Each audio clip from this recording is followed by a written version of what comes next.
ल है साथीहरू, यो चाहिँ हाम्रो चाहिँ योपालिको अलैँची फल्ने सिजन पनि लागेको छ र अलैँची पनि जति फल्नु छ, दाना लाग्नु छ, त्यो सबै लागिसकेको छ। यहाँ हेर्न सक्नुहुन्छ है। हो, यो चाहिँ हाम्रो एकदमै प्योर सेरेम्ला मात्रै छ यहाँनिर अहिले चाहिँ। अनि अब ठक्कै यो फाड्ने सिजन हो। यो सिजनमा फाडेको चाहिँ त्यहाँबाट एकैचोटि माउ फाड्न आउँदा ठक्कै हुन्छ। अनि यो सिजनमा फाड्नु चाहिँ के फाइदा हुन्छ भने अर्को, हाम्रो यो दाना जुन लागेको हुन्छ, यो दाना चाहिँ अलिकति बढ्नु पाउँछ, बढ्ने टाइम पाउँछ उसले हो। दाना ठुल्ठुलो हुन्छ, अहिले फाडेको छ भने चाहिँ गुम्सिँदैन। त्यो भएर हामी यो टक्कै 2 या 3 वर्ष हुँदैछ यो रोपेको। अन्त योपालि हामीले छुरी लाउँदै लाउँदै साथसाथै अलिअलि प्रडक्सन पनि यसले दिने गर्दछ।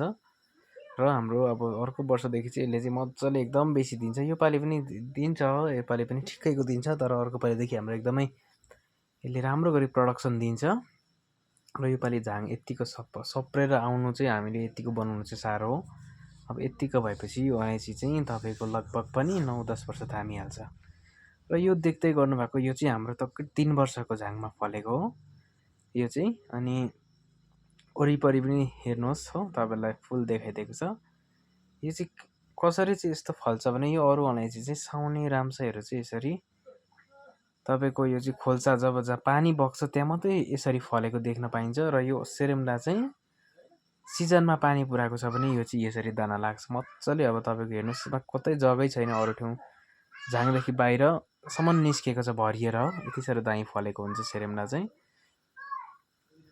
र यो देख्दै गर्नुभएको यो यिनीहरू चाहिँ यो ठुलो बोट हो, यिनीहरू चाहिँ बुढो बोटहरू हो।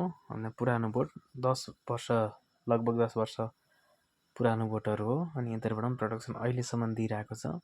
यसमा कुनै पनि फुलाङ्गे लाग्ने ओर्ने बिग्रिने ओर्ने त्यस्तो चान्सेस देखा परेको छैन। जुन चाहिँ यो चाहिँ अब पुरानो हुँदै गएपछि यसले चाहिँ माटोलाई छोडेर उँभो बढ्छ हो। त्यसो गर्दाखेरि अलिकति झाङ चाहिँ अलिकति विक हुन्छ, यताउता लड्ने चान्सेस हुन्छ हो। अलिकति ल्यारेङ बेरेङ भएको हुन्छ। अनि यसलाई चाहिँ माटोले टिपिसकेर माटोले पुर्नु सक्यो भने चाहिँ अर्को पालि दामी यही झाङबाट राम्रो प्रडक्सन दिन्छ फेरि पनि। तर अब त्यस्तो गर्नुको लागि माटो हुँदैन त्यहाँ फेदमा। त्यही भएर हामी चाहिँ यसलाई जब यो सकिने बेला हुन्छ त्यति बेला एउटा दुइटा छानेर रोपेर नै हुर्काउँछौँ फेरि।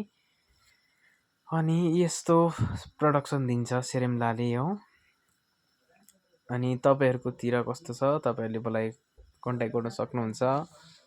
बिरुवा कस्तो छ तपाईँहरूकोपट्टि हो, राम्रो छ छैन, अनि कस्तो प्रडक्सन दिँदैछ, स्याप्लिङ्स कस्तो पाउँछ, बिरुवा कस्तो पाउँछ, सिड पाउँछ या सकर स्याप्लिङ्स पाउँछ, तपाईँले त्यसमा पनि मसँग कन्ट्याक्ट गरेर सल्लाह गर्न सक्नुहुन्छ। साथसाथै बिरुवा पनि तपाईँले खोज्नु भएको छ या रहर लाग्छ भने, इन्ट्रेस्ट छ अलैँची रोपेर फलाउन भने तपाईँहरूले त्यो विषयमा पनि मसँग कन्ट्याक्ट गर्न सक्नुहुनेछ।